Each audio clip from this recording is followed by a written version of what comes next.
Is it doing it? Oh, it is. Okay. Alright. Oh, good. It's grief. It's cold out. Okay.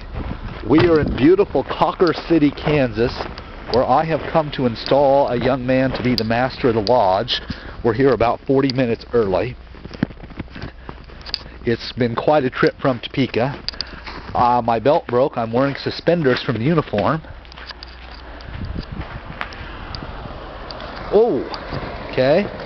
There's a ridge there. That's where the lodge is. This is Cawker City and the world's largest ball of twine.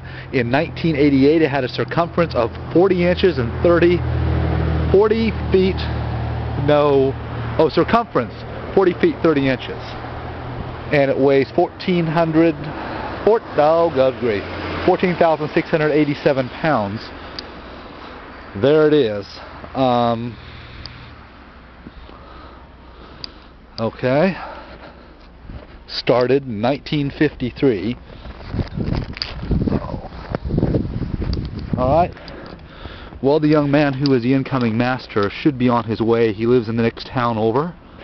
And crib to the cross. Typical little town on US 24. The car's backing out to come get me. Okay, well, it's very cold.